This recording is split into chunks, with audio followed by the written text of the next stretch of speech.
Hello everybody, welcome. I am the Strategy Professor, and this is going to be another episode of Total War Warhammer. Some new DLC just came out today, so I just wanted to give my thoughts on the patch notes and the units really quick, and then I'm also going to start creating some Skarsnik episodes for a new legendary campaign that I'm going to run as well. I will do Bellagar also. I'm just going to start with Skarsnik today because he just looked really cool, and I want to do some Skarsnik. Bellagar looks cool too, but I might have to wait until tomorrow to do some Bellagar. I am still going to do the current Greenskins campaign that I'm doing. I'm going to update it.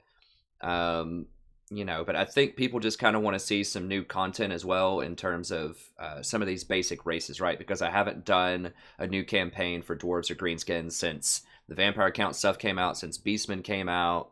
So it's been a while. So I'm going to start a new campaign, but I'm still going to keep updating the old campaign as well. Okay, so let's go ahead and just look, and then we'll get into the Bellagar stuff here in just a second. Okay, so first up, and I'm not going to read everything. Okay, we've got Bellagar, we've got Skarsnik, a couple of new features, it's great.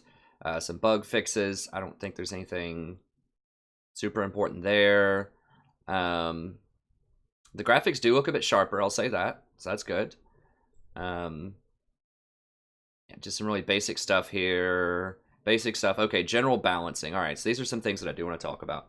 So, increase the global healing cap. So I'm not sure how much they increase it, but this will indirectly benefit the vampire counts tremendously, especially in multiplayer, because they have so many things that regenerate.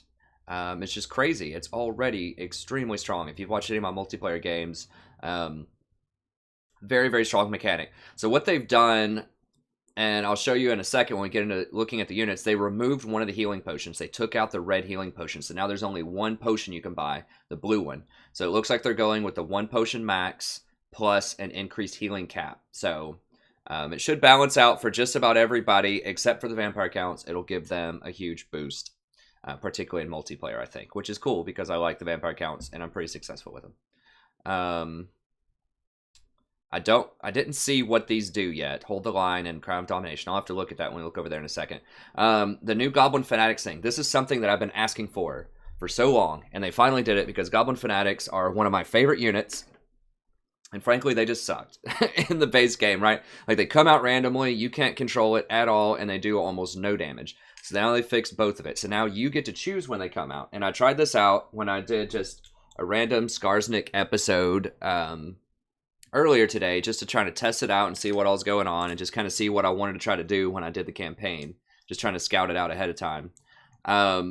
What happens now is you get a cone shape, almost like a spell, right in front of the Night Goblins, and you press it, and that's where they throw all three Fanatics at the same time out in that little cone shape.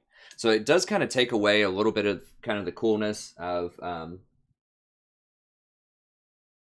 hey, I think that's Anton, sorry, I can't read the text there, but yes, I am going to do Skarsnik Legendary in about 10 minutes. I'm just going over some of the basic changes, and I am going to do Skarsnik, and I agree with you. It does look very challenging, and I think that's awesome, because I want a good challenge. It's also rated as hard, but we'll talk about that when we go into the Skarsnik. But yes, I am going to do it in about 10 minutes. I just want to cover the basic stuff, just for people, like I said, once again, that don't necessarily want to see Skarsnik, or they just want to do Bellagar or whatever. I just want to have it just as one generic, like, 10-minute video that people can go to and just see what I think about all these different balance changes. And then I'm definitely doing the Skarsnik here in about 10 minutes. Okay. So yeah, I think that's really good to give you control over the Night Goblin Fanatics. I know that kind of ruins some of the lore, how they come out all random, but I think this is a decent, I think it's a decent way to go about it, honestly. And they're supposed to do more damage, too, which is very cool. Because now they're actually impactful. People have to play around it. You can't just charge right into Night Goblins now. Because that was their whole thing before, right? Or like how their lore has been and how they are in the tabletop game is they're very dangerous to charge into because those Fanatics can just tear you up, right? So now people have to play around the Fanatics, and hopefully they're good. I just released them. I didn't see how much damage they did, but in one fight earlier, I released them, and they looked like it was pretty good. You actually have 3 charges of 3, and it's on like a 90-second cooldown. So every minute and a half, you can throw out 3 new Fanatics, which is interesting. But I think that's definitely a step in the right direction with Fanatics. One of the coolest units, in my opinion, in the game. They're finally giving them a little love. I like that. Improved AI's usage of abilities. I don't know how that works, but anything that improves the AI, I'm all for. I think that's great. In terms of unit balancing, I don't think the Empire got affected that much. So the Great Swords lost 5 That's charge -2 charge bonus. That's 5 armor. They lost 1 bonus versus infantry and 3 HP, and I assume that's 3 HP per unit in the battalion. And I think there's 100 units, so that's -300 total HP. So that's a pretty good slap on the wrist for the greatswords, but they're ridiculously powerful, so that's okay. Now, -2 melee attack for spearmen is going to make them more vulnerable to other infantry units, so you can't just spam spears. So I think that's good. And just a slap on the wrist with some armor. Not a big deal. I don't think that's going to change the strategy that much with what people do with Empire, especially in multiplayer. Now, Chaos did get a huge overhaul here. I'm not sure if this is quite going to be enough, but it's definitely a step in the right direction. So MP cost, I assume, is multiplayer cost. So they just kind of dropped the cost on a lot of stuff. All of the lords can now get manticores or Chaos Dragons. Archaon, Kolic, and a few others got some extra AP. Now, +20 armor on Kolic is a really big deal because his base armor was only 30, I'm pretty sure, and he has just a ton of health. So this will actually make him tremendously more healthy because he's going to have like 60% more armor on top of his, like, whatever he has, like 7,000 health or something. So that's going to be super powerful. A little bit more morale is not a huge deal. Now, these Marauder Horsemen, I haven't released Chaos campaign yet, and hopefully I will soon. If you watched any on stream, I have streamed some. They are problematic, right? That's one of the most annoying things as Chaos is the Marauder Wars, or Pistoliers versus Marauders, because there's no counter like to that at all. Like, you can't catch them with the hounds, you have no missile infantry, you can't shoot them down, so it's just the only way on Legendary to beat other Marauders and Pistoliers is just to have more of them, and a lot more of them. So they're changing it up a little bit. They're adding in some new units I'll talk about here in a second, but those Marauder champion people or whatever. So those things should be able to take out Pistoliers and normal Marauders if you tech towards them. I'm not sure what the tech looks like to get them. I assume it's just a tier 3 on the Marauder tree. But that looks like that might finally be a solution, although you'll have to invest a bit more to get it. At least it's something, I hope. We'll see. So a little bit of cost down, minus attack interval. I'm not sure what that means. That means they probably attack faster. I'm not sure like how to quantify that. But anything that makes halberds like more viable is great, because right now they're supposed to be, you know, these kind of anti-cavalry units, but they just kind of suck. Like, they're too slow. Cavalry can outmaneuver, outflank them, and they just attack too slowly as well. And they cost a lot. So they're currently not a great solution to cavalry. Like, they're kind of your only solution, but they're not your only. You can also use dragon. That'll definitely help the Chaos out. Now, this is something that I'm very interested in with the Warhounds. This could actually be a huge, huge deal, especially on the campaign. If this +2 speed means you can actually catch Marauder Axe Throwers, you can actually catch Pistoliers, it's a big deal. I was calling for this balance change a long time ago. Like, Warhounds should counter missile infantry. That should be their thing, because they suck against like other infantry for the most part, unless you kind of flank and micro them really well. You know, they should counter like small missile things, so they should be able to catch and run down Marauders. That would force the Marauders to actually have to kite into infantry or to like do something to try to cut off the Warhounds. So I'm hoping this extra 2 speed, especially with the poison ones, will let you run down horsemen. I'm going to love it so much if I can do that. It's going to make the Chaos campaign like a million times better. They got a little more melee defense, whatever. They got some more mass, so their charge will hurt a little bit more. Not that it's probably going to be a huge deal anyways. And the cost reduction is actually pretty significant, because they're pretty cheap to begin with, so that's really nice.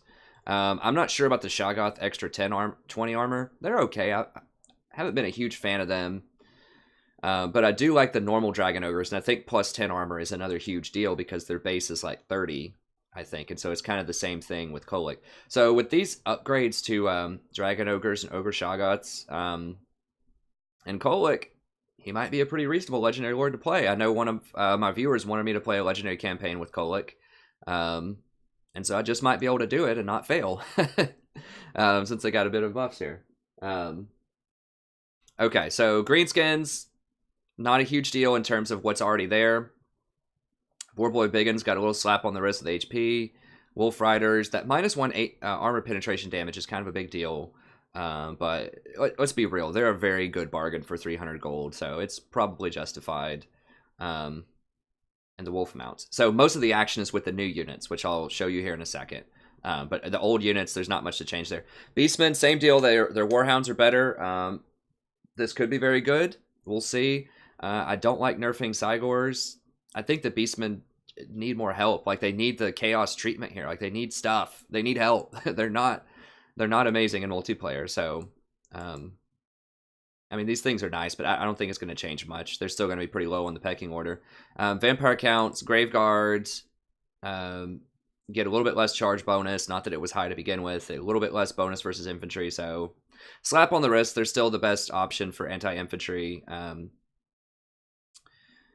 This is interesting with the Terror guys, though. Like, the 10 armor-piercing damage is nice, but it already has, like, 400 or something, so it's not a huge percentage increase. The plus hit reaction immunity. I'm not sure what that means. Maybe that means you can't be stunned as much by things, so you couldn't be stunned by Arachnarok spiders, you couldn't be stunned by, like, cannonballs or something like that. I'm not 100% sure, but that sounds good. And the Blood Knights get a little slap on the wrist with stuff. I don't think that's going to change much. They're still going to be your go-to powerful units. Black Coach is a little cheaper. Maybe you could try it out more. A little bit more HP on the Hex Race. Pretty good. I like it. So, decent things. Some decent buffs. I don't think the vampires need it, though. Like, the big buff is that regeneration, right? Like, they're going to be... I don't know how much increasing the cap is. I don't know if that's going from 60% to 70% or what. But it's going to be a really big deal. The regeneration is the huge buff for vampire counts here. Okay, dwarves. Iron Drakes don't have a 2-second like wind up to fire anymore. I didn't even know they had that. I haven't used them a lot, but that's ridiculous. I'm glad they shortened that. And artillery crews, whatever. I don't even remember what MA is. Missile, is that missile accuracy? MA? I don't know. And that stat is not visible on any unit cards. So I don't know what missile accuracy means. So, you know, if the base accuracy was 10 and it's +3, that's really awesome. If the base accuracy is like 100 and that's +3, it's not so awesome. Now, there's a skill that the engineer has that increases accuracy by +40. Once again, I don't know what that stat means because I have no point of reference. But that seems to indicate that if that's like 100% extra accuracy or something, then 3, I don't know. I don't think it's going to change that much. They're slightly more accurate. That's all I can say about that. I really wish they would have done more to nerf flying units. You know, if you've watched any of my multiplayer or if you've just played multiplayer at all in Total War, you know that flying units are really imbalanced. And knocking out 50 mass is good. But I think they probably should have done a bit more with the Pegasus Knights and with Gyrocopters. But overall, it's okay. So, pretty good stuff. I think the main takeaway is Chaos got a bit stronger. Jury's out on whether that's going to be enough to help them out. I think indirectly the vampire counts got a lot stronger because of the regeneration changes. And everything else is just kind of, you know, it's okay. All right. Let me go into the game here. I'll show you some of the new units for about another 5 minutes or so. It's melee attack? Okay, well, I guess the cannon crews can fight back. One of my subs says that the MA is melee attack, which makes sense. And if I saw that on an infantry unit, that's how I would interpret it. But it seems like a really weird stat to buff for other things. The Grom Brindle, I suspect that'll be a scandal. I don't like that idea at all. I mean, I know what they're trying to do. They're trying to show a little love to the tabletop community, to Total War Warhammer. But I think gating a Legendary Lord behind, like, physically going to a store or ordering a magazine or something like that is a bit... It's a bit too gamey for me. Like, usually I stand behind Creative Assembly, you know, in terms of the DLC costs. I think this is a wonderful value for $8. I think there's a lot of really cool stuff here. I really like the Beastmen. I have no problem with the pre-order DLC they had before. You know, I think all of it makes sense from a good business decision. And I know why they're doing it, you know, because they're using Warhammer's, you know, intellectual property, and so they're trying to show a little love to the tabletop. But I think it's a little too gamey. I really do. I wish there was a way that you could just flat out buy Grom Brindle, because I know a lot of people want him, people who really love the lore, and to me it just feels like it sucks that it's gated behind like very specific weird thing. I don't guess going to like a store is weird. Maybe it is for some people in the 20th century, but it feels like you have to work a little too hard for something that you should just be able to buy if you wanted to. Okay. I have like 60 FPS in mass battles, I think. I mean, I don't...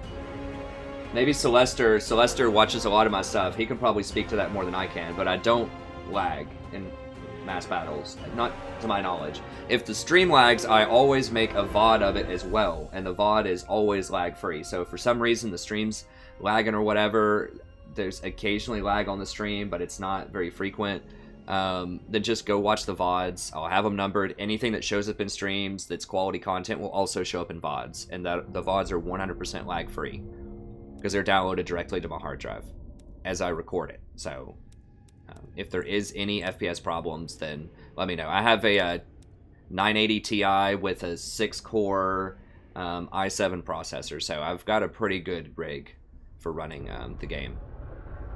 Okay, let's talk about the dwarves first, since this is probably everyone's favorite on my channel. I know everyone loves the dwarves, and I am going to do Bellagar tomorrow. I was just very intrigued by Skarsnik. I love the squigs. I love night goblins. That's just a personal favorite of mine. I know Greenskins, the Greenskins campaign is one of the least watched campaigns on the channel, although there's quite a few people that watch it and enjoy it. I know the dwarves have, by comparison, 3 or 4 times the viewership that the Greenskins do.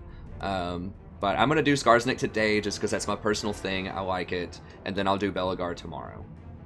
I can only do one today because I have a lot of grading. I have 10 hours of grading that I have to do by tomorrow. So I'm really just trying to squeeze in. I didn't think this DLC was going to release until tomorrow, but I want to give you the content as soon as it comes out, as soon as I can. So I'm going to do just a few hours here today, and then tomorrow I'll come back and do a lot more with Skarsnik and with Bellagar. And then I'm going to keep up with the other campaigns as well. I'm just, for the next few days with the new content, I'm going to be doing the new campaigns, and then I'll cycle back and I'll continue the old ones as well as the new ones. Okay, so Bellagar. He's cool. I mean, let's see, what does he have? I'm trying to remember. So he has a buff to himself that he can use once per battle. I don't know why it has a cooldown, because it only has one use, as indicated by that little whatever symbol there in the upper right. And I'm gonna move the cam too. It's gonna go up to the upper right as soon as I get into the campaign. I'm just doing this right now because I wanted to show you the screen so I could show you the patch notes in Google Chrome. Okay. If that doesn't make any sense, don't worry about it. As soon as I do the campaign, the camera's gonna, or the face cam's gonna go right here, so it's not gonna block anything down here. So don't worry about that. Okay, so good buff, one-time use. That's okay. I mean, melee defense is cool. Dwarves already have a lot of melee defense. These are the same as they were. And his specialty thing is just for himself, and it's just a little bit of extra melee attack, 18%, all this stuff. So my thoughts on Bellagar, and just sort of his base stats are pretty good. He has a silver shield, which means he blocks 55%. Oh, they boosted it. I never noticed that. It used to be 50%, so now it's 55% missile block. So he's got a ton of armor, quite a large portion of health, slow, pretty good melee attack, pretty good defense, pretty low penetration. So he's a very defensive kind of person. So I think he's too expensive for what he is in multiplayer. Now, on the campaign map, I haven't tried him out yet. I'm sure he's awesome. I'm sure he's a baller. But, if we cut out some of this extra stuff, we don't really need... I mean, even if we cut him all the way down, he's still $14.50 base price. And, he has some good stats. But I just don't think it justifies the cost. When, when traditionally, in multiplayer, you'd play someone like Ungrim, who's unbreakable, has a lot more armor penetration, good melee attack, has very similar armor. He doesn't have a shield, but he has similar armor, less defense, just more melee attack, and you can get him for basically the same price. And he's unbreakable, which means he's never going to run. So, I mean, I guess and he has a 50 charge bonus. Don't underestimate that. That's a huge deal. So, I'm not sure if he's going to squeeze out Ungrim if you want a combat-oriented guy. Now, I usually... Let's see, now the dwarves don't... They still don't have potions, do they? No, they still don't have... At least there's only one potion now that other factions can get. That's been one of the things that traditionally has held the dwarves back in multiplayer a lot, is they have no way to heal. But this new guy, the Rune Ward, is awesome. He's really good. I think he's going to shake things up a lot. So first of all, you can get the Anvil of Doom. which, as you can see, gives 1100 extra health. That right there is worth the cost of 250. Now, he doesn't get any extra move speed for this, right? He actually is slower when he's on this. But he gets a buff that you can see, I think. I'll show it here in a second when you get it. But even just from a pure stats perspective, it's really nice. You get extra leadership, defense, charge bonus, and just a ton of extra health. But once you get that thing, it opens up some other buffs you can get. So you can make your entire squad immune to psychology if you want. The dwarves already have pretty high morale, but if you're facing like a lot of terror units you suspect, so let's say you're facing vampire counts or something, that could be very useful. Armor piercing is not worth it. It's just too expensive for 129 gold. If you think you're going to be playing against a lot of magic, I'm not sure what that would be. Maybe if something like, if people start running Spirit Leech or Fate of Buna or something like that again, because people aren't going to have as many potions, maybe if that comes back into the meta, this could actually be quite good, the extra 15%. And he naturally has 25% physical resistance. That's on top of having 120 armor. 25% physical resistance. Crazy. 40% magic resistance. Like, this guy's a freaking tank. You're never going to take him down. He's so tanky, and he has all of these awesome buffs. So if you need extra magic resist, you can do that. You need everyone to be immune to terror and fear, you can do that. He's just fantastic. Stand your ground, still not worth it, I don't think. It's just too expensive, too long of a cooldown. These are definitely worth it, though. Rune of Negation. It looks like they may have increased the cost, I don't remember. But that's really good. So he has the typical Rune Smith spells, as well as being just a huge baller lord. So they're not going to be able to fly down and just pick you off anymore with those, you know, flying lords nearly as easily as they used to be able to do it. So I think this is very good news. And he could make himself unbreakable for 25 seconds for 138 if you want. Once again, he has extremely high leadership. I don't think it's probably worth it. But as you can see, he's a good bargain. Like, he's just marginally more than Bellagar, but he has all of this extra defense. I think he's more defensive than Bellagar. Now, he doesn't have a lot of damage, though, so that's something to keep in mind. But all of these buffs are just tremendous, so I think he's amazing.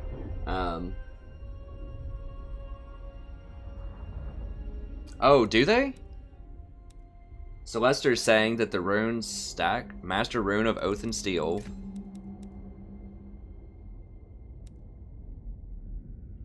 Rune of Oath and Steel. It's 15. Oh, are you kidding me? For real? 30. Oh, wow. I hadn't even noticed that. Holy cow. Okay, yeah, that's really, really good. So Celeste pointed out, I wanted to run another Runesmith anyways, just because you can stagger the cooldowns, right? So this has a 45-second cooldown, so you could use one Runesmith, keep it up for 15 seconds, use another Runesmith, keep it up for another 15 seconds, use potentially another Runesmith, keep it up for another 15 seconds. You could have 100% uptime on these things with 45 seconds. Potentially. Wow. And so he has master all of this stuff, and other people have other things, so they stack? Holy, so that's 44%.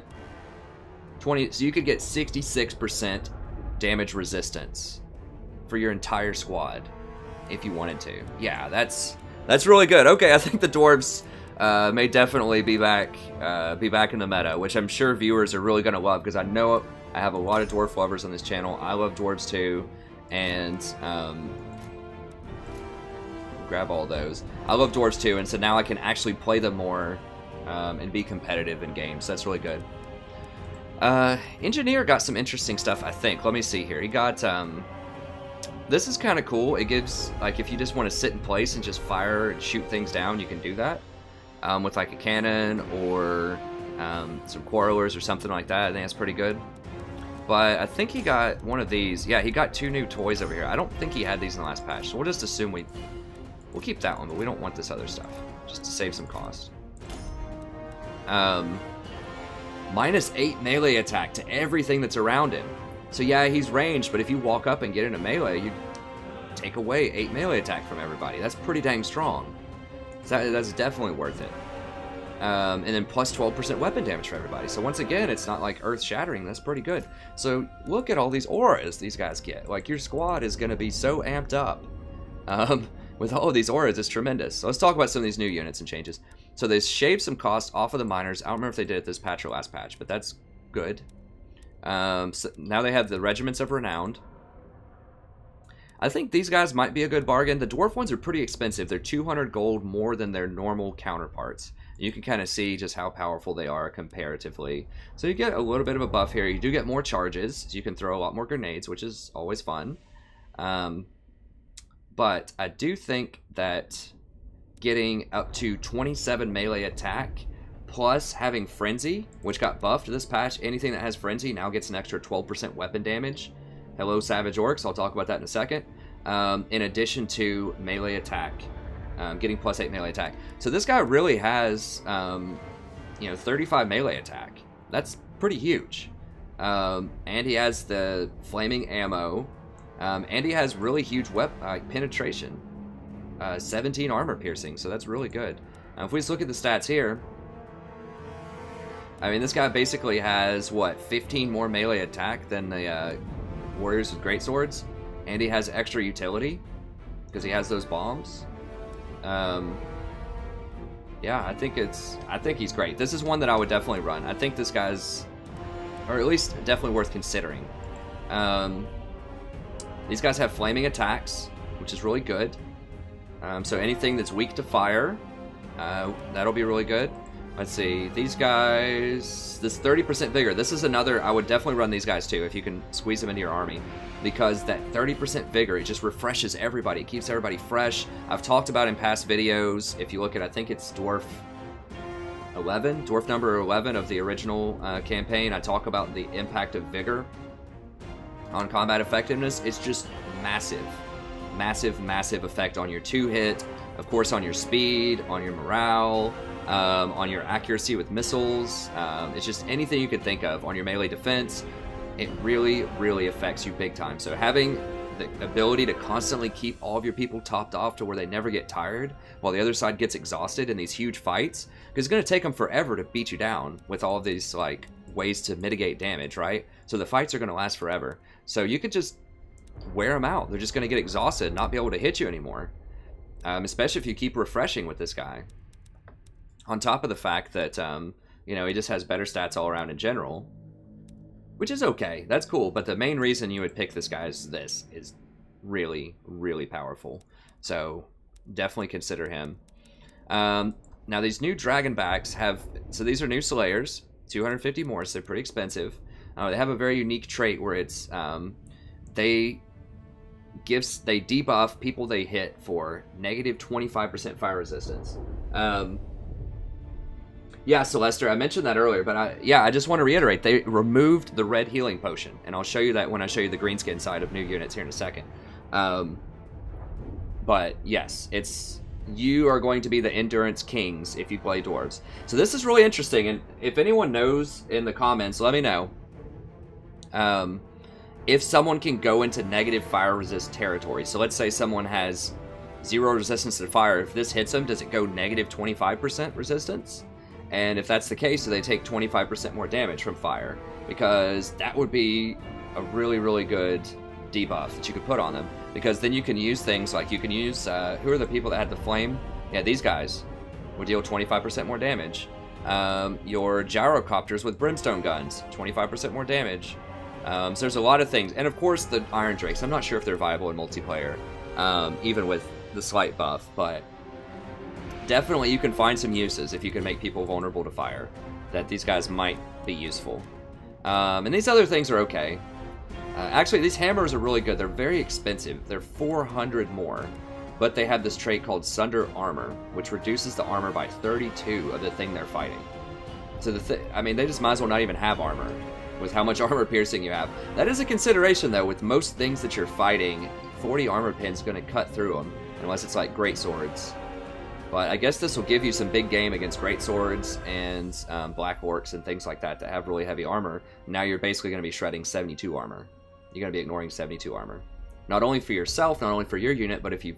I guess dwarves aren't very good at flanking most of the time. But for any other units that are hitting it, that Sunder Armor is going to benefit them. So, super expensive, but could be worth it for the Sunder Armor. I like the Greenskins version of the Sunder Armor better, but we'll talk about that here in a second. So some of their new units that they have that are coming out, they have The Rangers, which I don't like these guys that much. Just the tier 1 Rangers here. Like, they have the same range and the same missile damage as Quarrelers. But they have 40 less armor. They're a little bit faster. They have less leadership, and they have less ammunition than Quarrelers. So, now they can Vanguard deploy. But let's be real, like, you're not going to come up and, like, flank with these guys, right? I don't know. I don't see too much utility with them. I don't think they're that great. They're okay, but I think you're sacrificing a lot of armor for that. And they're just not fast enough. Like, it's fast for a dwarf, but it's 34. I mean, that's not even as fast as a savage orc, you know, on just a standard savage orc on foot. So, I don't know about that. However, Rangers with great weapons are a different story. These things are baller. These are going to be really good. And the reason is, not only do they have a great weapon, which traditionally you're thinking, oh, great weapon, who cares, right? Like, your guy's probably not going to be in melee combat anyways. But check this out. Huge armor-piercing damage on their ranged weapon also. Not just their melee weapon, which also has huge armor-piercing. It's on their ranged unit. So they only have 8 ammo. So they don't have nearly as much ammo as the other person. But how often are you really sitting there firing your entire ammo down before the enemy actually gets to you and ties you up with something on the back line? Not that often. So I personally think that these Rangers with great weapons with this is a big deal, because if you think like an 80 stack of missile units, like throwing a 45 damage missile, 26 damage of which is armor piercing, is a big deal. I mean, if they're trying to fly at you and do that flying ward crap to you, like charge cycling and stuff, you could knock the crap out of something with these things. So I think that these will actually have quite a lot of utility and be very helpful. I'm not sure if it's going to be enough to dissuade people from trying flying things against the dwarves, but I think it's definitely a step in the right direction, and they're very cheap. So obviously the gunners have penetration too, but they only deal, 16 every little bit, and they take a long time to reload. These things are firing quick, and they deal 45. So I think they're... And I don't know if they have an arcing shot or not. I can't tell. If their shot arcs, I'm in heaven. If it's just a straight line shot, it looks like they might just throw axes or something. I'm not sure. I haven't seen it in action yet, but if it's just a straight arcing shot, I'll be a little sad, but it still is really good. Yeah, so they can actually fight in combat, and they're a great answer to big things like flying wards trying to come and ruin your day. And they also get stalk, which means they can hide. So you can hide them like kind of near your cannons. When they fly down and try to get your cannon, just boom, you just show up, hit them with all this crap. I'm not sure how close you have to be to see stalk. I'm not sure if 75 range will cover it, so I'm not sure if they'll spot you like at 100 range or whatever and turn around before they get in range, but it definitely opens up some very unique and interesting tactics. So I'm really pleased with this unit right here. I think it's really cool. Let's see, some of these other things. Bugman's Rangers are interesting, so they regenerate by drinking. So it drops their accuracy, but they have regeneration, which is kind of it's cool thematically. I don't think they're probably worth it. The regeneration for dwarves is not a huge deal, especially for missile units. So I don't know. It's cool conceptually, but I'm not sure if I would use it. This guy is potentially worth it. He's only 100 more than the other one, so he's a good bargain.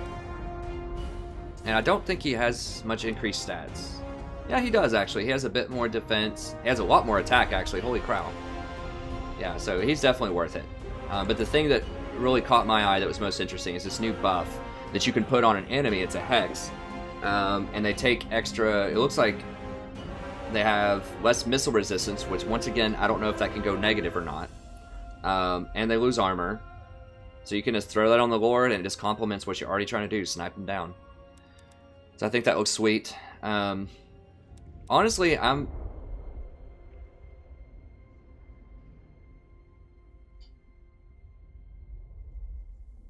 Okay, sorry, I was just looking at some comments there. I'm going to move on.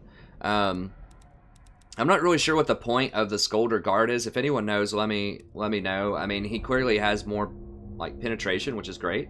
So his missiles penetrate for 68, and these are just normal damage for 140. But it says this doesn't do flaming damage. I'm not sure if that's a misprint or what, because it's still a flamethrower. So I'm not sure why it's ammo isn't flaming like this one. They do have the flame resistance. They also have some physical resistance, which is great. I still think these things are too expensive. Now, did they drop the cost on the Iron Drakes? I thought they used to be 1,000 gold. Maybe not. I don't remember, but the big problem with the Iron Drakes is they can't fire in melee combat. Like, they have to be very close. They have a flamethrower, but somehow they can't use their flamethrower in melee combat. So I really wish they would just make them, like, just shorten their range even more and just make them basically, like, a short-ranged / melee flamethrower unit. I think that would be much better. Because right now you can just tie these things up with wolves, like 300 cost wolves, and kill them. Because they just don't have any stats, hardly. But that, I mean, that might be a slight exaggeration, but they're just very vulnerable. Okay, and then finally, and then we'll move on to the Greenskins, we have the Bolt Thrower. I'm not 100% sure, like, I think it's really cool that it's cheap. First of all, 550 for a piece of artillery is excellent. I've been saying that the dwarves need cheaper artillery, so that's great. It has less range, a lot less range than the catapult, and it has a lot less health.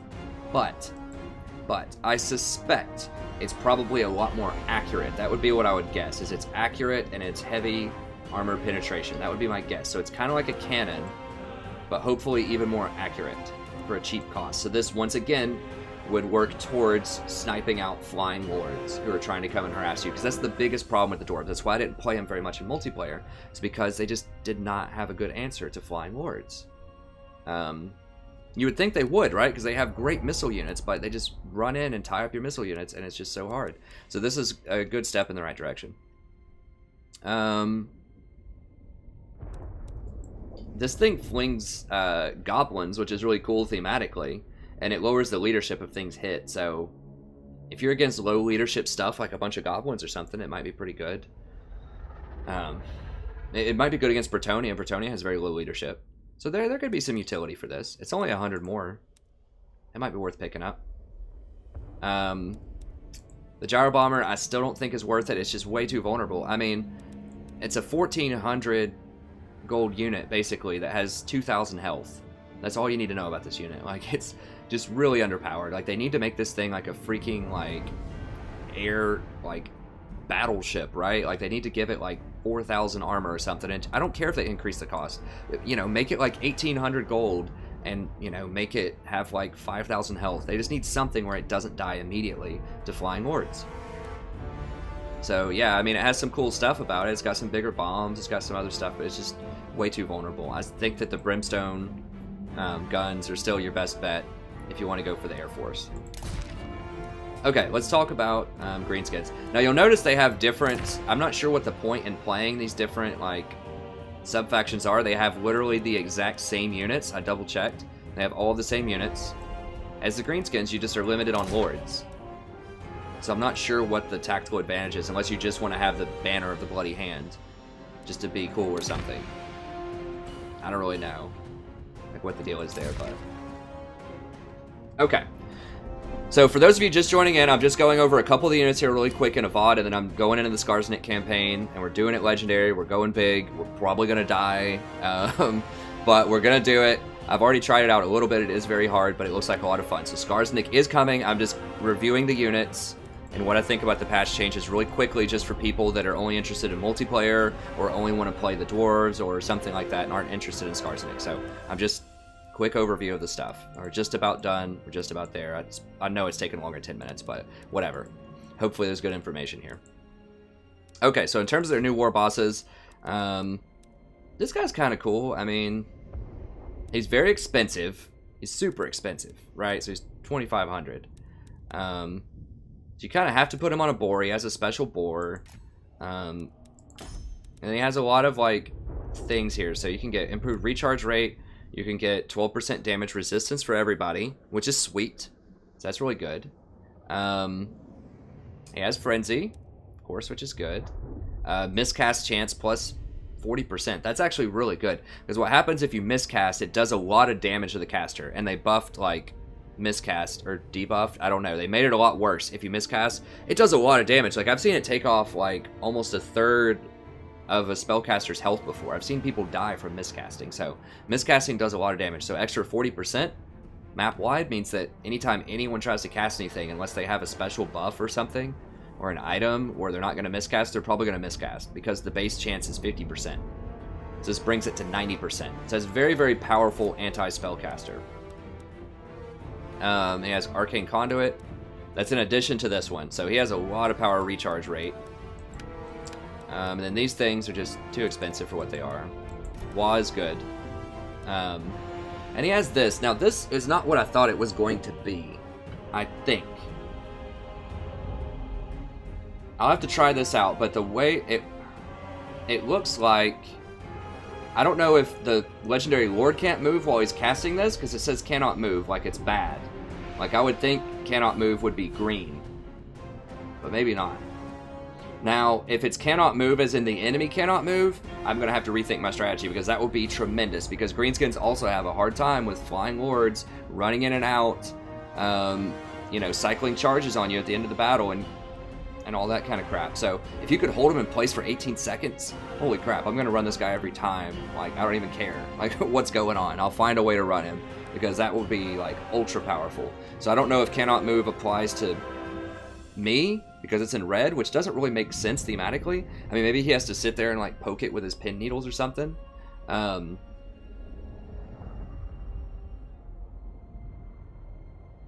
Okay, no, it says it right here, right? It says it in the flavor text, I think. It clarifies to stop the gets from getting away. So definitely run him. And okay, I got to figure out a way to run this guy then. Like, he's super expensive, but I don't even care. Like, if he can just hold one of those stupid Flying Lords in place for me, long enough for me to kill him, I love it. I'm in love. I'm in love. This is why I love Net of Amantok for Empire so much. Just because you can kind of deal with flying stuff. So he's also doubles as a Shaman. I don't like the Shamans nearly as much as I like the Night Goblin Shamans. Because Sneaky Stab and Itchy Nuisance are just like the best spells in the game, almost literally. Like, they're so strong for their cost. Then he can use this once to give everybody like a lot of extra melee attack for 20 seconds. It's kind of expensive, but it could be good. This is also expensive. I mean, you're going to have so much like power regen or whatever. I don't know. I'll figure out the cost later when I do a multiplayer with Greenskins, which I'll probably do some tomorrow. But yes, run him every time in multiplayer because of that thing that can hold people in place. Okay, Skarsnik. I'm not impressed. He's really cool in the campaign, but for this, I don't think so. Like, that's very expensive. Missile gives you extra missile parry chance with shield. So I guess that's what the shield block chance is. That makes it really hard to hit people with missiles. That's good. I mean, I guess if you combine this with a bunch of Night Goblins that have silver shields, it would make them impossible to hit with missiles, basically. They'd have like over 100% missile parry, so missiles just would not hurt them. I don't know. But yeah, he just doesn't have that much. I mean, this is cool. I don't know how much damage it does, but it's okay. Yeah, he doesn't have access to any potions. Does he have access to potions? I don't remember. No, he doesn't have access to potions either, which is kind of a big deal, but not as much of a big deal because they got rid of some of the potions. So yeah, and he doesn't have a mount, so that's kind of a big deal too. So, I don't know, he's okay, but I'll just stick to the campaign with him. This guy, however, is pretty good because you can get a squig, which gives you a lot of speed. 84 speed, really fast. It's way faster than a boar. Gives you poison attacks, and it gives you plus 40 versus infantry. So you're going to have, 85 attack power against infantry with poison attacks and a 65 charge bonus. Like, that's some big game there. That's big time. That's pretty nice. And look, he's only 12.25. That's half the cost of Wazrok.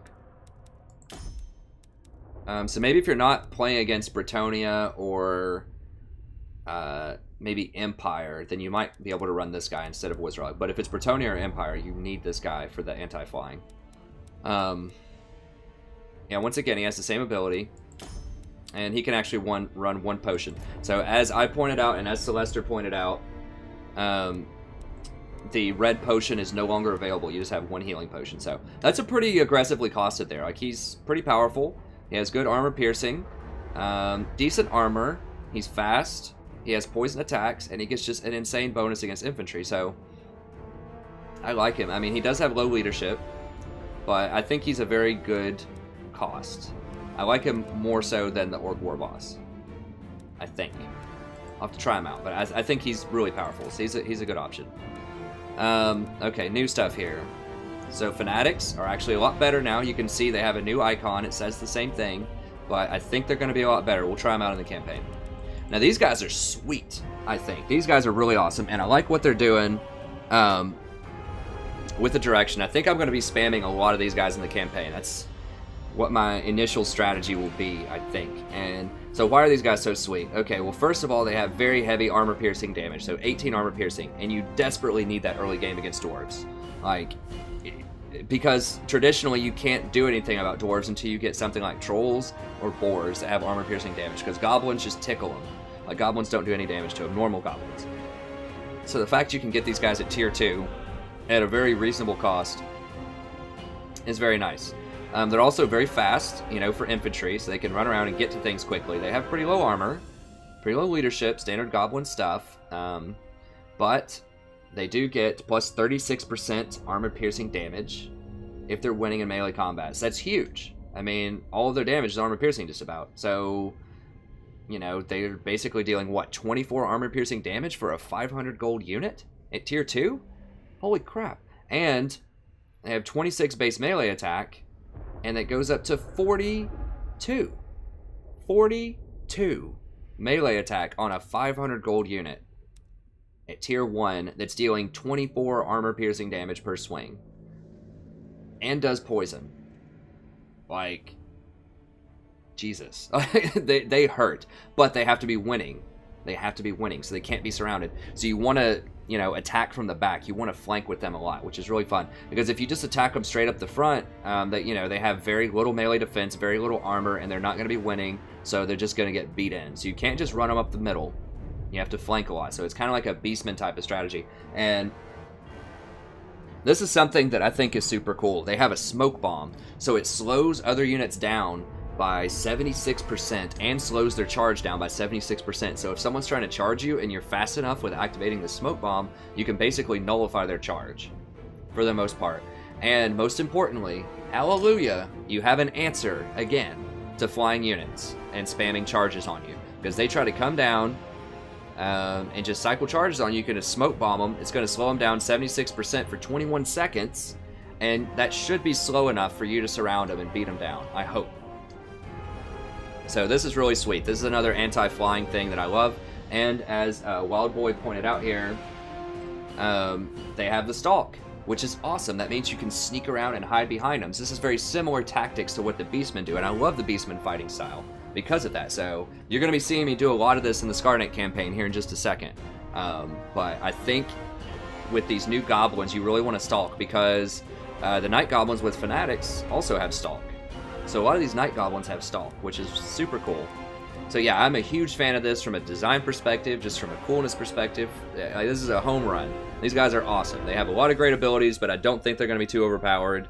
They're very powerful in the right situation, but it takes really good tactics to really leverage their power. So that's exactly where you want to be as a good strategy game. These extra night goblins, what is their... So they're not the ones with the fanatics. Okay, these are the fanatics ones. Okay, so these are normal ones. Oh yeah, these are awesome. These are what I was talking about before. They have Sunder armor. So they have 32 Sunder armor on a 550 cost unit. That's insane. That is crazy, because you could just throw them up and they just crack the armor of almost anything, and then just everyone else around you will melt them. So, and they're immune to psychology, which is so good because they have such low leadership, right? So now they can't be feared, they can't be terrored. These guys are awesome. You should 100% include these every fight, every time. They're just great. They have so much utility. They also have the stalk and all that other stuff. They're just amazing, so definitely get these guys. We have the 8 Peaks Loonies. So I don't know how good their fanatics are supposed to be, but they're special. So they're supposed to do just a crap ton of damage. So I'll have to try them out and see. But if they really do a lot of damage, then definitely pick them up. They also have kind of standard bonuses. So an extra 10 attack, that's like, what's that, 40%? No, not, yeah, about 40% extra melee attack. So that's pretty good. And then melee defense. And a lot of extra leadership, which is great. They're actually unbreakable, so they can't run away. So once again, leadership, big problem for Night Goblins. These special ones kind of nullify that. Alright, and the special black orcs. Now, I'm going to have to see how this goes down, but they sound like they're just going to be like hell on wheels. They're going to be amazing. Like, it doesn't show up on the stat sheet, right? Because it just, like, they get a little bit of extra melee attack, I think. A little bit of extra melee attack and a little bit of leadership, and they have a lot less HP. But this buff here, armed to the teeth, wielding Evi Choppa in each hand, the Crimson can cleave through several foes with each swing. So I'm not quite sure what that means, but I think that might mean they get twice as many swings. This is basically double damage, if that's true. Like, you know, swinging two-handed axes. I'm not sure if that's already reflected in their extra melee attack, the plus 10. That would be pretty weak if it was. But I'm hoping that it's double hits, which might be overpowered. Just a little bit. But I don't know. I'll have to try them out. We'll definitely try them out in the campaign. We'll see. Oh, I forgot to read these guys.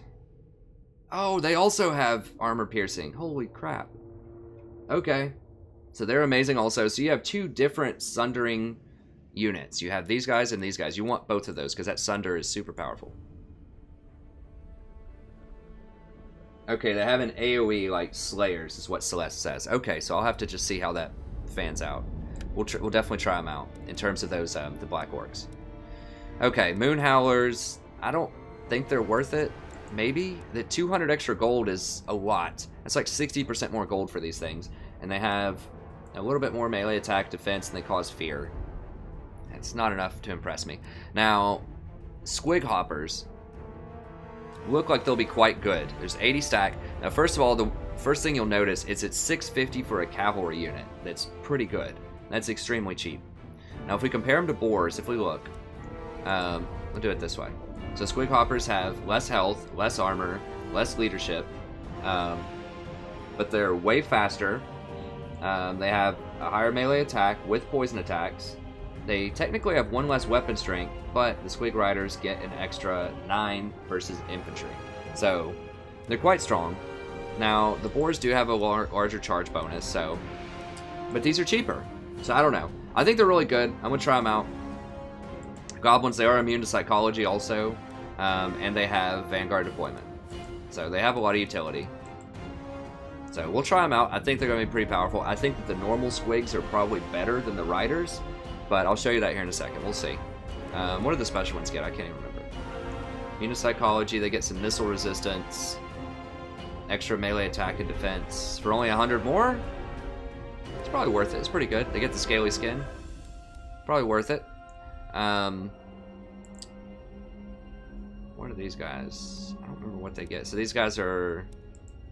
These updated. Okay, so they have Encourage, which means they give extra leadership to everyone around, and then they just get some extra stats. 200 more is a lot, but it might be worth it. They have more armor. That's a lot more armor. 35 more armor is a pretty big deal. So this could be okay. These are interesting. They're almost twice the cost of normal Wolf Riders, so I think they're a bit too expensive. But they do have armor-piercing rounds, which is nice. But my instinct is they're too expensive for what they are. Now, these were the things I was talking about before, the Squig Herd. So, these are even cheaper. These are only 500. 500 gold. That's so cheap. And they have a 40 charge bonus. They have 23 armor-piercing damage. 23. It's not a misprint. 23 armor-piercing damage on a 500 gold unit.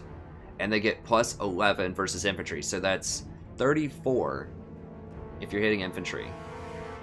Holy crap. That's so good. That's so good. Like, that's not quite the same armor piercing as trolls, but you gotta keep in mind there's 3 times as many squigs as there are trolls in a unit size. So, you know, 3 times whatever, 34 is what, 102? So that's more than trolls. Now these die, I realize it works differently, but just for very basic comparison, it's a big deal. And they're really fast. 70 speed. That's not really fast. That's pretty dang fast. And they have pretty good melee attack. So once again, this is base 26, but it's 37 against missile units. And they're immune to psychology. So they don't suffer fear, they don't suffer terror. Now they do have really bad leadership in general, but at least they're not going to be running away from terror. So excellent flanking units, and I almost forgot, squigs go wild. So if they're about to run away, they start freaking out, they become unbreakable, so they actually don't run away for 15 seconds. They cause fear, and they get plus 16 melee attack and 18% armor piercing damage. Like, the thing's gonna deal, like, what is that even? That's 53 melee attack on a 500 gold unit? You're gonna be seeing me play a lot of squigs, I'll tell you that. Those things look awesome. And then this Arachnarok, I'm not sure. It's 20% extra cost, 400 gold, and they can spawn like some baby spiders to help them fight.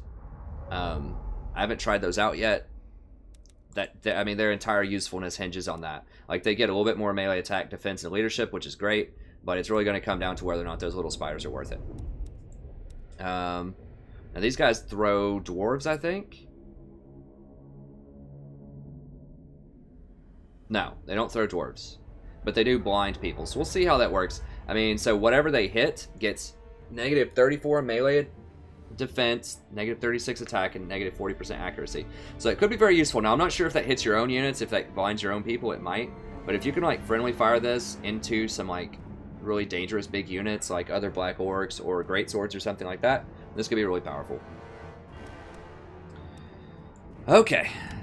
Almost through it all. One last thing that I wanted to show is just the new, like, 2 Chaos units that they added in, and then we'll start the campaign. Okay, good. Yeah, I agree, Wild Boy. I think that the squigs are going to be amazing.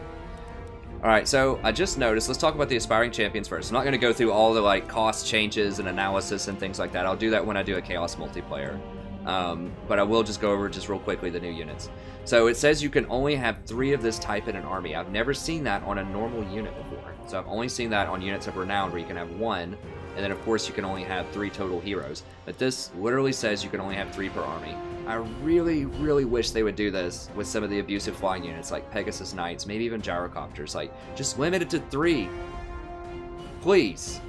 Creative Assembly, just limit it to 3. It's such a good idea. It encourages diversity. It stops abuse. It's just amazing. Just do it. Just do it. But at least they're taking baby steps in the right direction. Okay, so Aspiring Champions look amazing with one exception. This right here. 2,800 health? Really? Like, that's so low. But it's very cheap. They are very, very cheap. But, you know, if you compare them to something like Chaos Warriors, you know, Chaos Warriors have over 2 times, like 2.5 times the health that they have, with similar armor. Let me just compare them directly and we'll see. Okay, so Chaos Warriors have a lot more health, but these new guys have 20 extra armor, which is good, extra leadership, a little bit more speed, a little bit more melee attack, a little bit more melee defense, plus 8 weapon strength, and extra charge bonus. So it looks really good. Looks really good. But one major thing you always want to keep in mind, there's 16 of these guys in a stack. There's only 16. And there is 100 of these guys in a stack. So these stats look really good, but I'm just not sure if it's high enough for a small stack unit like that. I'm not sure it's high enough, especially the health. So I don't know. We could try them out, but like, I don't know. Let me compare them to these guys here. So I don't know. I'm just not seeing it. Like, I think these still might be the go-to, like, just butcher the infantry type units. They're faster. They have Frenzy, which just got buffed. Like, there's 80 of them in a stack instead of whatever this number was, 16. I don't know. I'm not super impressed with them, but maybe I'm wrong. I'll have to use them in combat and see. Now, these were the Marauder Horsemasters they added. So I assume they're going to require some kind of tier 3 building, but as you can see, they're better than the normal Marauders by quite a large margin. They have more health, they have more armor, which is very important. More missile damage, more range. They're just better across the board. So I'm hoping that these will be able to beat up Pistoliers and other Marauders in the Chaos campaign. That's my main hope. That would be glorious. Now, an even better option would be if these Chaos Warhounds can do it, because now they're faster. Now they're 95 speed, and these stupid things are 92 speed, so that's 3 more speed. So these hounds, especially the poison ones, should, cross my fingers, should be able to run down these axe throwers on the campaign. That would make my Chaos experience like 50 times better. It would finally have counterplay to these stupid units. Like, if you watch that, these things are just make you want to rip your hair out if you ever try to play against them as Chaos in the Chaos campaign. Okay, and I think that's pretty much it. I mean, they made the Dragon Ogres a little bit better. They made the Shoggoth Ogres a little bit better, which I already talked about. Oh, they added the Feral Manticore, yeah. So now you actually have some air games. This could be a pretty big deal. You actually have some stuff that could potentially counter air. So that's pretty good. You might even be able to make an air assault yourself with these guys. I mean, they're not cheap, but they're not super expensive. It definitely opens up some opportunities. They do cost terror, which is really nice for a unit that only costs 1,000 golds. That's really pretty impressive, actually. So I think that opens up a lot of new tactical opportunities for Chaos. So I think that'll be quite good. Okay, but that's going to be it just for the VOD portion, just where it's just the overview of stuff. Now I'm going to go into the Skarsnik campaign, so I'm going to end the VOD here, switch over. Stream's going to keep going, but we're finally getting to Skarsnik, what everyone's been waiting for, or not waiting for and just left. But we're finally going to get to it. Holy cow, that took an hour to talk about that? Oh, Jesus. Well, I'll put timestamps in the VOD, I guess. I didn't mean to talk that long, but I guess it's a lot of stuff going on. So, I'm sorry it took me so long, but hopefully I gave you a lot of insight on that. I'll put in the timestamps. But let's go ahead and get to Skarsnik. So, if you just stayed for the opening VOD, thank you very much. Hopefully you learned a lot out of this. I will put the timestamps in, like I said, so you can skip to whatever you want to watch, your favorite parts. You don't have to watch the whole thing if you don't want to. And I'll see you next time. Have a wonderful evening.